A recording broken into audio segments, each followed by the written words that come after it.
అందరికీ నమస్తే నుల్లా welcome to MR media Telangana. This is Rekha. Telangana రాష్ట్రంలో స్థానిక సంస్థల ఎన్నికలు ఇప్పటికే నిర్వహించాల్సింది ఉండే. లోకల్ బాడీ ఎలక్షన్స్ ఎప్పుడు వస్తాయి అని చెప్పేసి అందరు ఎదురు చూస్తూ ఉన్నారు. అందరేంది లోకల్ బాడీ ఎలక్షన్లు జరగకపోతే, సర్పంచులు లేకపోతే, కింది స్థాయి పాలకులు లేకపోతే ప్రభుత్వానికి కూడా ఒక పట్టు రాదు పరిపాలన మీద.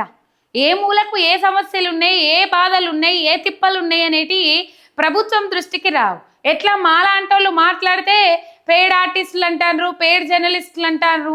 ఇట్లా మొత్తం మీద అట్లా పక్కకు వారేసే ప్రయత్నం చేస్తూ ఉన్నారు, తప్పించుకొని ప్రయత్నం చేస్తూ ఉన్నారు, తప్పించుకొని తిరుగుతానే ఉన్నారు. గత 2 ఏళ్ల పొద్దుకేలి దాదాపు పోయిన ఫిబ్రవరి అప్పుడు అయిపోయినాయి.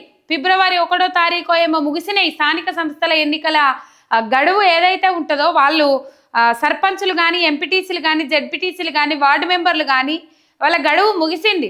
స్థానిక సంస్థల ఎన్నికలు ఎప్పుడు నిర్వహిస్తారు అని చెప్పేసి కొంతమంది పిటిషన్లు వేస్తే ఆ పిటిషన్ల మీద విచారించిన హైకోర్టు ధర్మాసనం సెప్టెంబర్ 30 లోపు స్థానిక సంస్థల ఎన్నికలు పెట్టాలని చెప్పేసి ప్రభుత్వాన్ని, ఎన్నికల కమిషన్ను ఆదేశించింది. సెప్టెంబర్ 30 తారీఖు లోపు మీరు స్థానిక సంస్థల ఎన్నికలు నిర్వహించాలి అని చెప్పేసి ఆదేశాలు జారీ చేసింది, హెచ్చరికలు జారీ చేసింది. మరి ఈ ఆదేశాలను, హెచ్చరికలను బేఖాతరు చేస్తూ ఉన్నది రాష్ట్ర సర్కార్ అనే అంశం అయితే ఇక్కడ ఒకటి కొట్టి పడ్డట్టు కనబడతా ఉన్నది, ఉట్టి పడ్డట్టు కనబడతా ఉన్నది. ఎందుకు ఇట్లా అంటున్నంటే, హైకోర్టు ధర్మాసనమైన, సుప్రీంకోర్టు ధర్మాసనమైన, దేశంలో సుప్రీంకోర్టు అత్యున్నత న్యాయస్థానము, హైకోర్టు అంటే రాష్ట్రంలో అత్యున్నత న్యాయస్థానము, దేశంలోనే అత్యున్నత న్యాయస్థానం ఇచ్చిన తీర్పును తప్పుపడతా ఉన్నారు ముఖ్యమంత్రి రేవంత్ రెడ్డి. ఏదైతే హెచ్సియు భూముల మీద కావచ్చు, కోదండరాం ఎమ్మెల్సీ పదవిని రద్దు చేసిన దాని మీద కావచ్చు, రాజకీయానికి ఎమ్మెల్సీ కోదండరాంను వాడుకోవాలని చూస్తా ఉన్నాడు ముఖ్యమంత్రి రేవంత్ రెడ్డి. ఆ ముచ్చట పక్కదో పడుతుంది. నేను మాట్లాడేది స్థానిక సంస్థల ఎన్నికల గురించి కాబట్టి స్థానిక సంస్థల ఎన్నికల గురించే మాట్లాడుకుందాం. సరే, సెప్టెంబర్ 30 లోపు అన్ని స్థానిక సంస్థల ఎన్నికలు, అన్ని లోకల్ బాడీ ఎలక్షన్లు పెట్టేద్దామని చెప్పేసి నిర్ణయం తీసుకున్నారు అని చెప్పేసి ఆ మధ్యలో రేవంత్ రెడ్డి గారికి, కాంగ్రెస్ సర్కారుకు అనుబంధ సంస్థ అయిన పత్రికలో వార్త వచ్చింది. ఈ అనుబంధ సంస్థలనే పత్రికలనే వార్త వచ్చింది.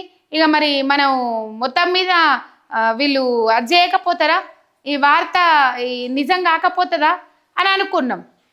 ఏమైంది కథ అని అంటే, స్థానిక సంస్థల ఎన్నికలు ఇప్పట్లో పెట్టేటట్టు కనబడతలేరు. అసలు స్థానిక సంస్థల ఎన్నికలు ఇప్పట్లో పెట్టేటట్లు కనబడతలేదు. అలా ఎందుకు కనబడతలేదు అని నేను అంటున్నా అంటే, తీవ్రమైన వ్యతిరేకత పెరిగింది కాంగ్రెస్ పార్టీకి. పల్లెలలో కానీ, ఇటు పట్టణాలలో కానీ తీవ్రమైన వ్యతిరేకత పెరిగింది.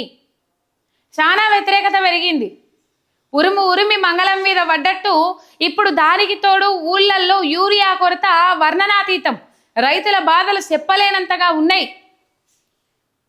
ముందు పోతే నుయ్యి, వెనుకపోతే గొయ్యి అన్నట్టు తయారైంది రేవంత్ రెడ్డి సర్కార్ పరిస్థితి. స్థానిక సంస్థల ఎన్నికలు ఇప్పట్లో పెట్టేటట్లు కనబడతలేరు. ఏదైతే ఏఐసిసి, ఇది టీపీసీసీ వర్కింగ్ ప్రెసిడెంట్ వీళ్ళందరూ కూసున్నారు. ఈ కోర్ కమిటీ పార్టీ ఫిరాయించిన ఎమ్మెల్యేల మీద మాట్లాడతారు, అట్లనే బై ఎలక్షన్స్ గురించి మాట్లాడతారు, జూబ్లీ హిల్స్ ఎన్నికల గురించి. ఇంకో అంశం వస్తే ఈ బీసీ రిజర్వేషన్ల గురించి మాట్లాడతారు. ఇంకో అంశం మెయిన్గా స్థానిక సంస్థల ఎన్నికల గురించి మాట్లాడతారు అని అంటే, ఈ ఏర్పాటు చేసుకున్న మీటింగ్లో ఓవరాల్గా స్థానిక సంస్థల ఎన్నికల గురించి ప్రస్తావన వచ్చినప్పుడు దాని మీద సప్పులు లేదట, సల్లేదట. లైట్ తీసుకుంటే మాత్రం ఇప్పుడు సగానికి తక్కువగా వచ్చే, సగానికి కూడా మనం చేరుకోలేకపోతాం, ఇబ్బందికరమైన పరిస్థితులు ఉంటాయని చెప్పేసి అందులోనే ఉన్న నిపుణులు ఎప్పుడు జరిగింది. మొత్తం మీద స్థానిక సంస్థల ఎన్నికలు ఇప్పట్లో నిర్వహించేటట్లు కనబడతలేదు రేవంత్ రెడ్డి సర్కార్. ఎందుకంటే భయం పట్టుకున్నది. ఇచ్చిన 6 గ్యారంటీలు అలవిగాని గ్యారంటీ అయిపోయినాయి. ఒక ఫ్రీ బస్సు తప్ప దేన్ని అమలు చేసిన పాపాన పోలే. పల్లెలలో ఫ్రీ బస్సును కూడా తిడతా ఉన్నారు ప్రజలు.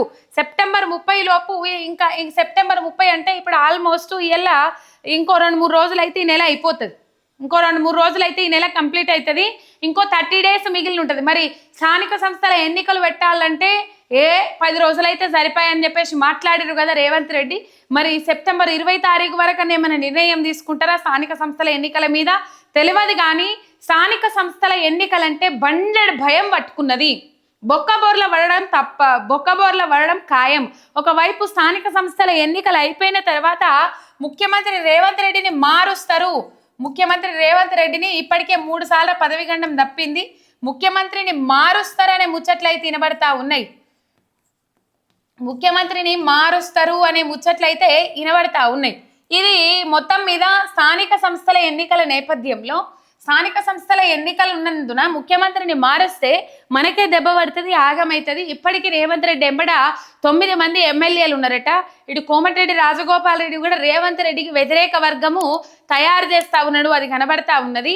ఈ 6 గ్యారంటీల మీద దుమ్మెత్తి పోస్తా ఉన్నారు. రేషన్ సన్నబియ్యము అని చెప్పేసి, ఇందిరమ్మ ఇండ్లు అని చెప్పేసి ఈ పథకాలను ప్రజల్లోకి తీసుకుపోయి ఇందిరమ్మ ఇండ్లకు ఆడోక్కలకు ₹1,00,000 బేస్మెంట్ వరకు లేపిన వాళ్ళకి ₹1,00,000 ఇచ్చినప్పటికి కూడా ప్రజలు నమ్మే పరిస్థితి లేదు కాంగ్రెస్ పార్టీని. ఊరూరుకు ఇప్పుడు యూరియా కొరత ఉన్నది తెలంగాణ రాష్ట్రంలో.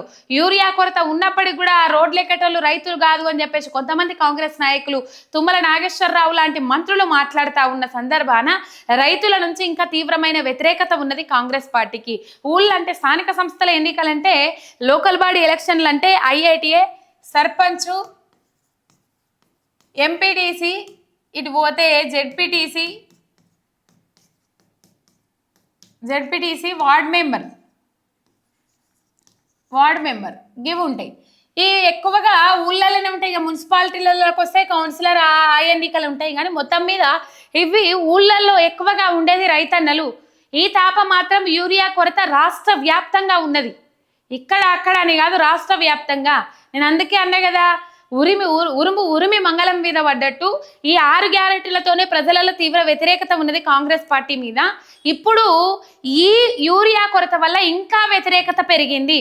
అందుకని ఇప్పుడు స్థానిక సంస్థల ఎన్నికలకు పోవన్నా, లేకపోతే ఆగినాక పోదామా, వాయిదా వేసుకొని సుప్రీంకోర్టు దాకా పోదామా అన్న ఆలోచన రేవంత్ రెడ్డి అప్పట్లో చేసిండ్రని అన్నారు.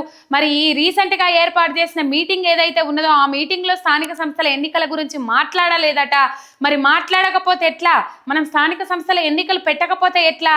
ఇంకా ఆలస్యం చేసుకున్నా కొద్దీ, ఇంకా ఆలస్యం చేస్తూ పోయినా కొద్దీ ఇప్పటికే పాలన కుంటుపడ్డది. ఆల్రెడీ రాజగోపాల్ రెడ్డి, మంత్రి సీతక్క లాంటి నాయకులే చెప్తున్న పరిస్థితి చూస్తా ఉన్నాం. వాళ్ళు కాంగ్రెస్ పార్టీ నాయకులు పల్లెలలో, గ్రామాలలో పాలన కుంటుపడ్డది. పాలన పరిస్థితి అధ్వానంగా తయారైంది. ఈ గ్రామాలలో పాలన లేకపోవడం వలన, అభివృద్ధి కుంటుపడడం వలన ఇబ్బందికరమైన పరిస్థితులు ఉన్నాయి. ఈ నేపథ్యంలో ఇంకా లేట్ చేసుకుంటూ పోతే కనీసము మీకు సగం సీట్లు కూడా వచ్చే అవకాశం ఉండదు అని చెప్పేసి కొంతమంది నాయకులు మాట్లాడుతున్న పరిస్థితులు, సందర్భాలు కనబడతా ఉన్నాయి. ఒక్క సబ్స్క్రైబ్ చేసుకొని సపోర్ట్ చేయండి. ఇప్పటికప్పుడే స్థానిక సంస్థల ఎన్నికలకు రేవంత్ రెడ్డి గారు పోయేటట్లయితే కనబడతలేదు. మరొక వీడియోతో మళ్ళీ కలుసుకుందాం.